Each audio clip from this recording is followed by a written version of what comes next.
Hello everyone, my name is Ainun Sadia and welcome back to our pronunciation podcast. We are really happy to have you here today, my best friend Anjali Wulandari. Thank you, Ainul. And then in this episode, we are going to talk about something that plays a major role in how natural you sound when speaking English: stress and intonation pattern. Many English learners assume the pronunciation it's only about pronouncing sounds correctly, like consonant and vowels. But in reality, stress and intonation determine how clearly your message is delivered and how easy it is for others to understand you. And then, if even your grammar or your vocabulary are perfect, incorrect stress or flat intonation can still cause confusion or make your speech sounds unnatural. And then, so today's goal is to understand how stress and intonation work and how to use them effectively. Let's begin with stress. In English, stress simply means giving extra emphasis to a syllable of a word. A stressed syllable sounds longer, louder, and clearer than the others.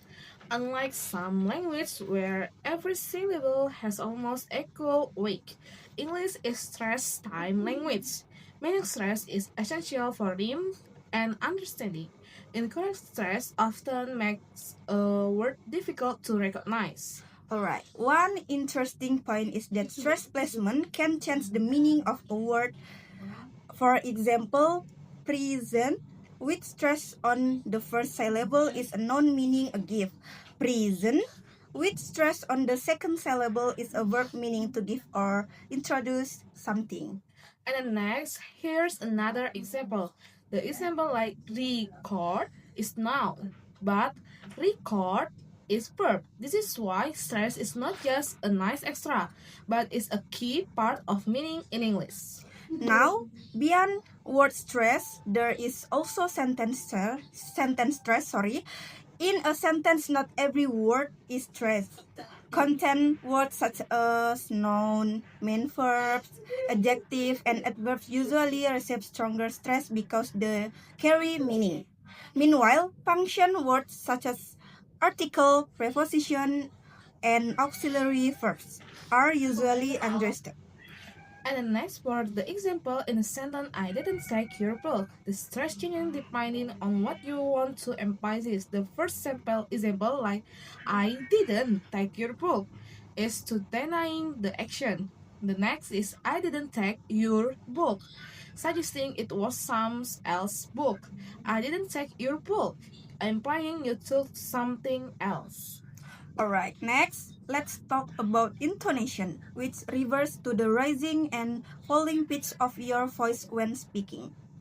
Intonation is to communicate feeling, emotion, attitude, and the function of sentence.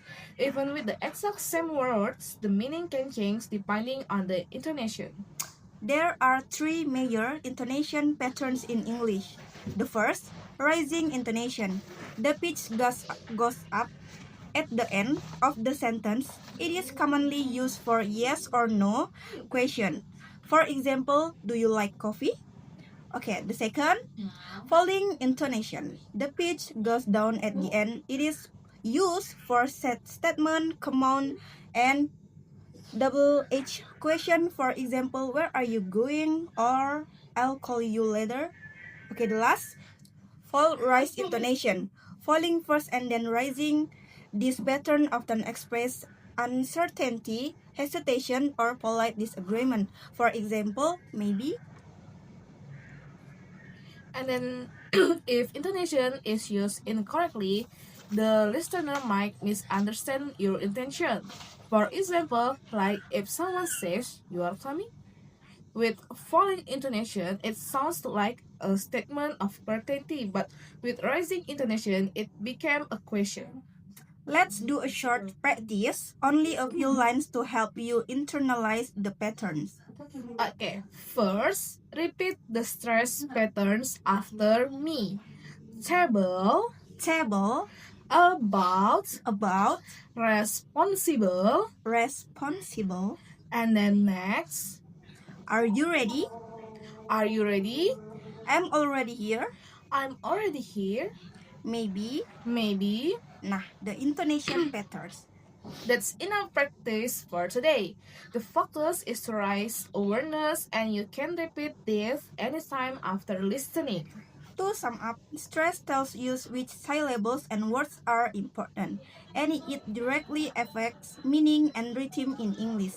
Meanwhile, intonation conveys your attitude, emotion, and intention even when the words themselves don't change.